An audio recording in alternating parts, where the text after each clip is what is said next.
Alright, I am back. It's been several months. This was that deck we were on. That's from season 31. You'll notice a few things. So, that was season 31. That's how I master one. This one back here. I'm gonna make deck profile for the next two, but this one I think is the most interesting one, and also is the most relevant, I guess, because it's a blind second striker list whose goal is to steal all of your opponent's cards. What's notable about this, on this current ban list, Change of Heart is going to 3, and immediately after I played this list, they, of course, put Unbanned Snatch Steal, which you should be playing at 3. I'm going to talk about how I would change the deck currently after I talk about how it did back then and why all the cards are here, because it's going to go into what cards I would cut. So we first have Cyanos going second. I think Cyanos is a lot less good than going first. But also I think Cyanos is a lot better going second if you are playing a bunch of cards that can tribute Cyanos. So like they'll use an Imperm or a Veiler or something like that. Maybe you're playing against like an old deck that has like a Chi-Shao effect that like targets and negates. And being able to enemy controller or droplet or having more cards like that, I think is really powerful. But when you're blinding second, I honestly think it's pretty easy to completely cut Cyanos if you want to. But I feel like Cyanos is good enough to play at 1. Sometimes it's just really nice to get 2 material. The recovery from graveyard / free link material from graveyard can be good. Sometimes it's just a send off of Hayate. Cyanos is good enough to play, I think, which is obviously I do. That's why he's in the deck. 3 Maxi because you blind second. It's Maxi. It's I think there's an argument to not play it in this deck. Just because you want your opponent to play, and so many of your cards depend on your opponent committing to the board. But, I mean, it's Max C, and honestly, this taking care of an Ash Blossom is really good.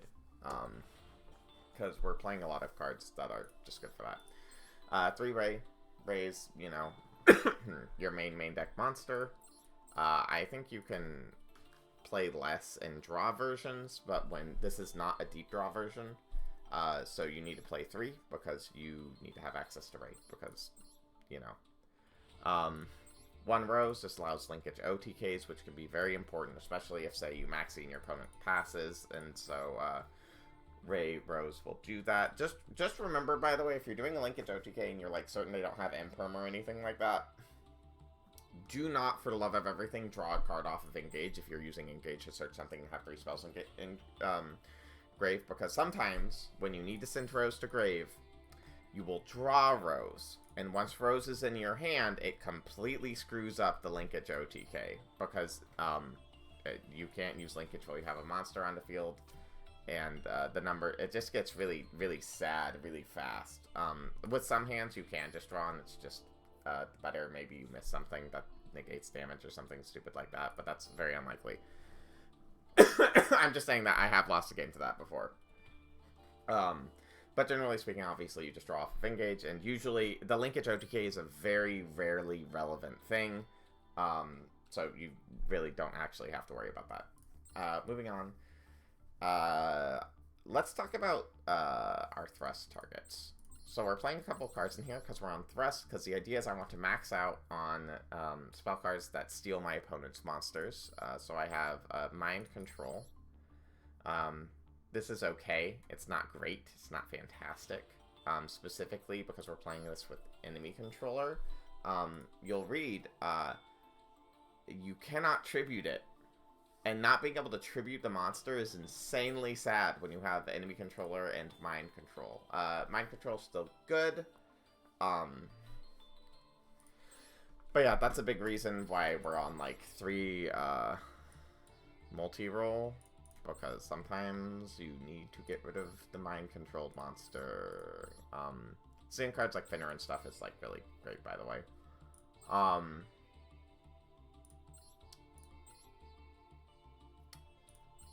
And then we have Change of Heart. Change of Heart's the good one.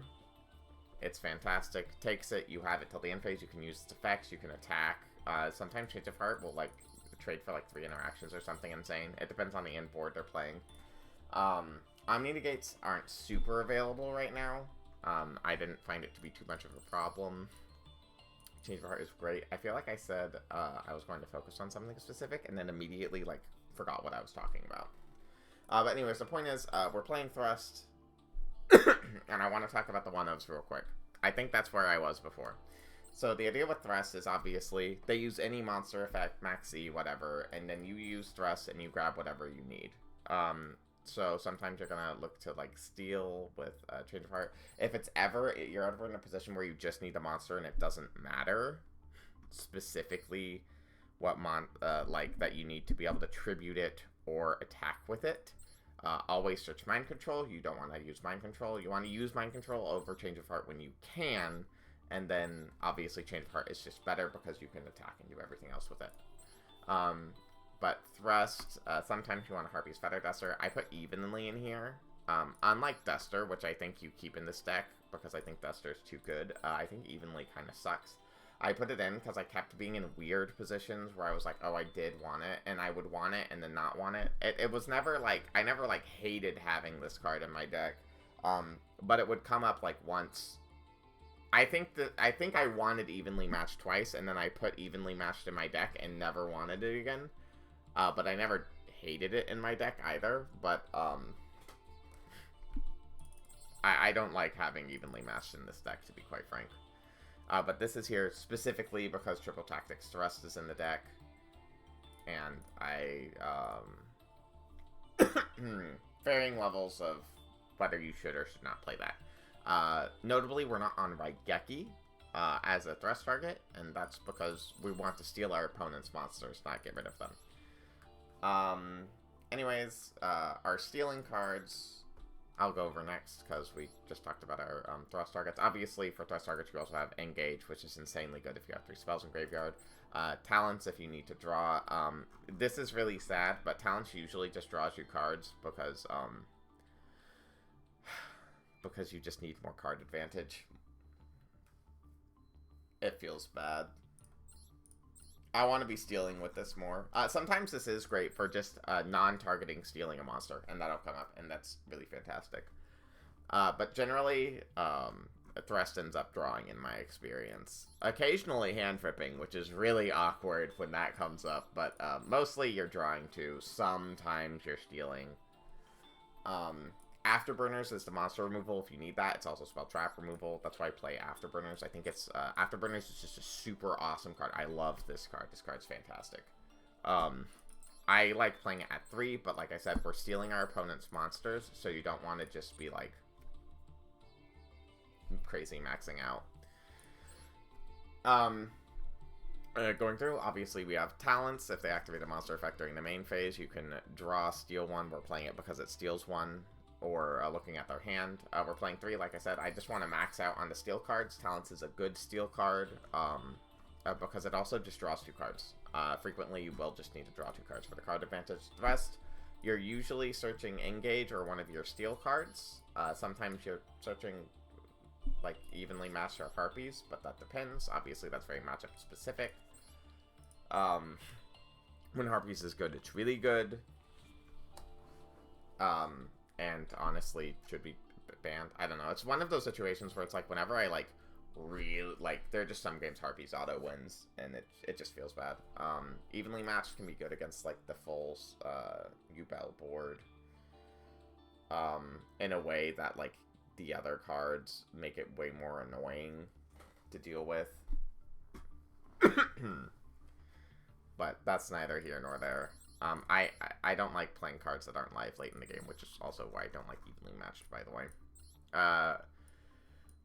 Multi-roll is good for making it like, oh, your opponent has like an SP and like maybe you can force them to use it, or it makes it so they can't respond, so if they don't use it, you can actually just steal it with a Mind Con or something. Multi-roll's just good for stopping your opponent from being able to do anything on surprise by getting rid of a card. Can be, you can play like 2. I wouldn't suggest playing less than 2, but I do think you can cut down to 2. You could hypothetically cut down to 1, but this is like how you win those long grind games, is you need to set up a multi-roll at some point so you start getting advantage back. And if you don't, you can't get close to keeping up with modern decks except in like really specific circumstances where you're basically completely able to out there follow up. Which sometimes you can do, thank you SP. We have enemy controller here. This is just a quick play. This is actually surprisingly important because it allows you to have interruption when you inevitably can't kill your opponent. It happens way more than you'd like it to. But it's like good to keep in mind that you have this option. We have 2 Call by the Grave. This negates Ash. Some hands, you do need to summon a lot, so you can use it on Max C. Flamberge, maybe a Spirit of Yubel. It depends. You should be able to look at your hand and decide, okay, what's important here, what's not. What do I need to negate? Should I play around with them having an Ash in hand? Should I play around them having Droll or Max C or something like that? Call by the Grave is just a really solid card. It hits a lot of hand traps. It hits a lot of engine. I wish it only hit engine. I think it's too strong for hitting hand traps. I think this would be a 3 of. If it was at 3 and there were no hand traps in the game, just because of how many engine cards have really powerful graveyard effects that Call by the Grave lets you interact with, and also isn't once per turn, which is like very in theme for a Sky Striker card. Widow Anchor. This is effect negation, and also, of course, Can Steal card.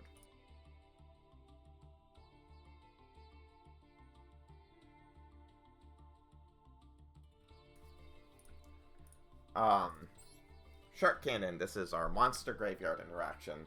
I increasingly of late wish this hit spells and traps, but unfortunately it cannot do that. And Linkage is basically another copy of Ray. I basically think you have to play 3 Linkage, 3 Ray, 1 Rose, in part because you just want to ensure you draw your monsters, and in part because Linkage can do fun things for like dodging certain effects and just stuff like that I think is very powerful and very important to have available to you.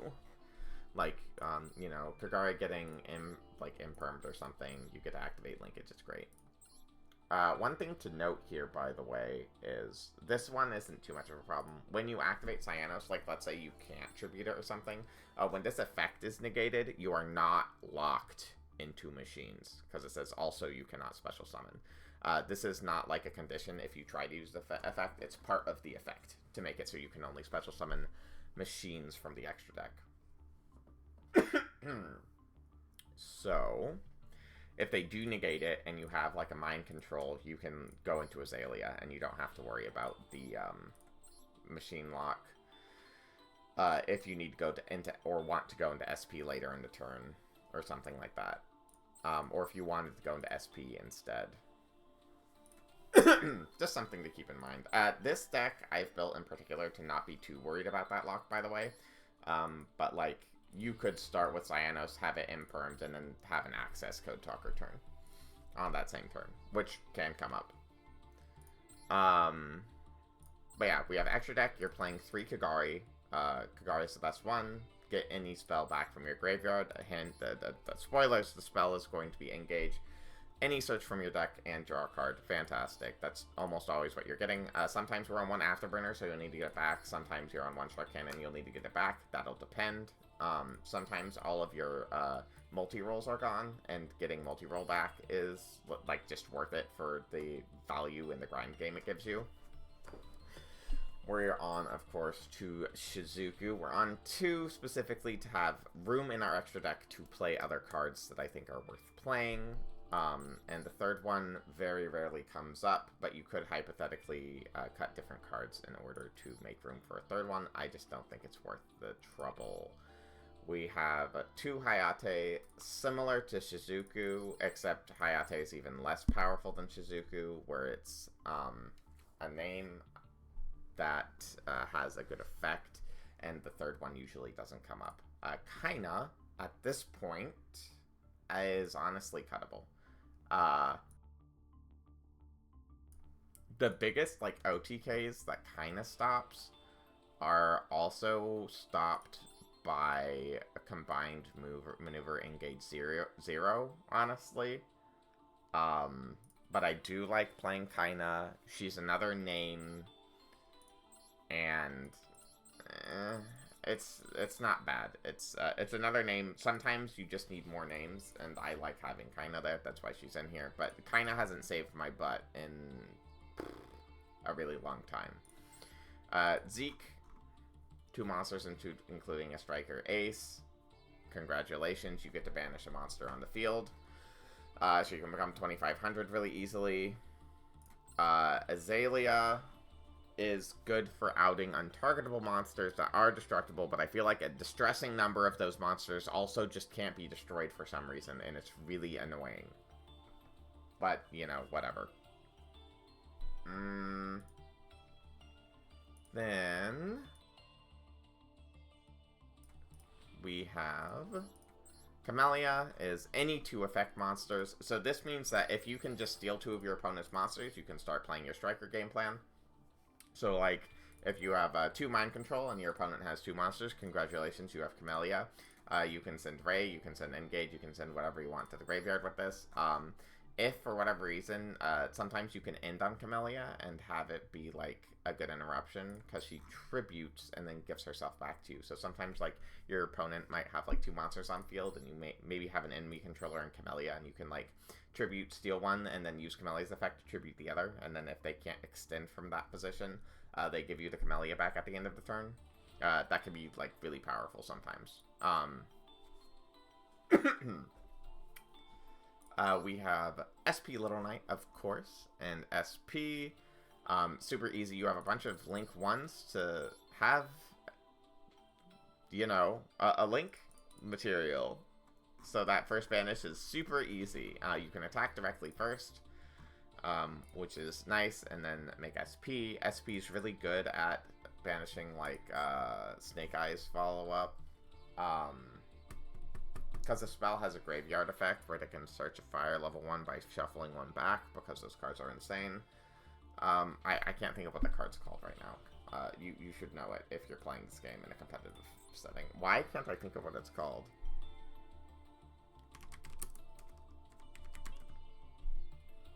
Now I just gotta know. Related. Original Sinful Spoils, duh. Okay. And then, so, like, getting rid of Sinful Spoils in Graveyard's good, unless, of course, they have Wanted in Graveyard, in which case they can shuffle it back anyways, but it's not a free search, so there's that.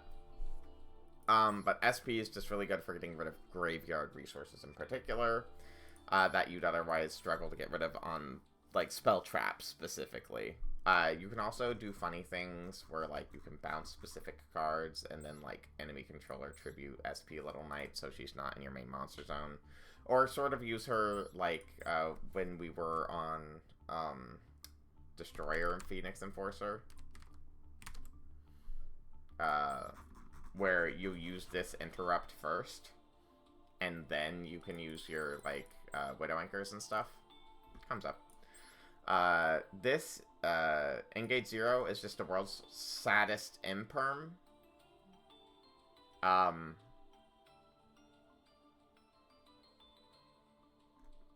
That's really all I have to say about this. I have yet to have the Raigeki effect come up. I think it came up as a way to force my opponent to use something once.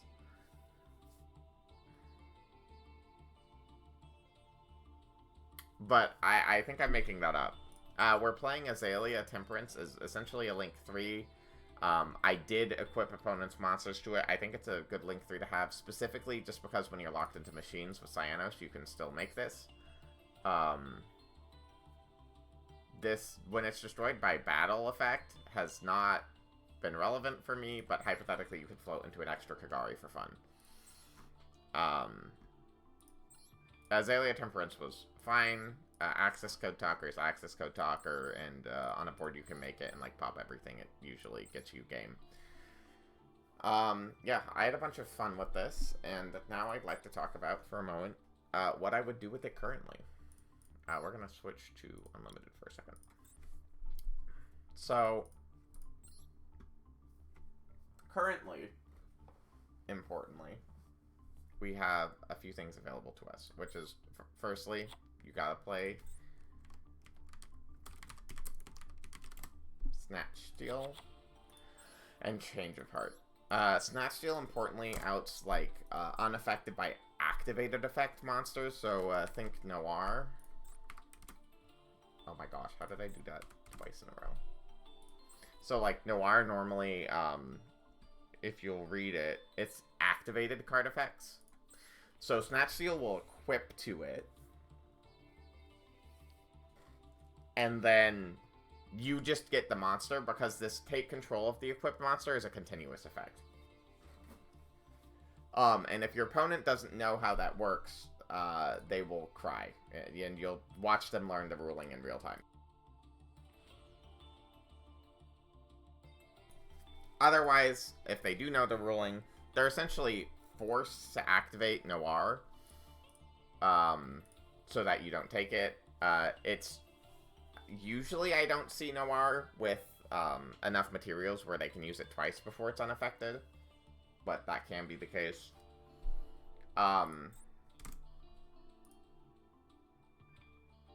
Let's see. But, like, that's one specific thing. If a card says that it's unaffected by activated effects, Snatch Steal is the best one of these. I think there's an argument,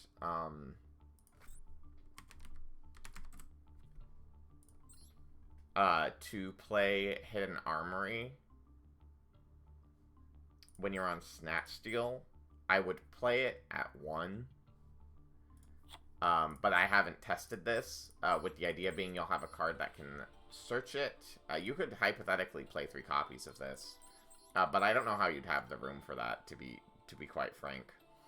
But for me, in order to make room for all of this, I would cut the following cards. I wouldn't play Hidden Armory, like I said, I just think it's too difficult. I would cut Evenly, I would cut Cyanos, I would cut a multi-roll.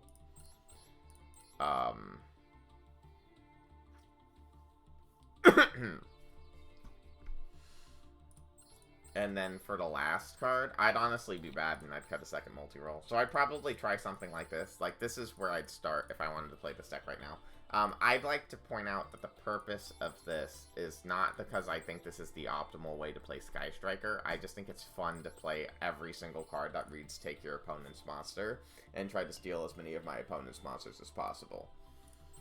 So yeah, this is how I would build it after this next ban list. This is where I would start from and see how it felt from here. Just removing some of the edge case cards in order to have a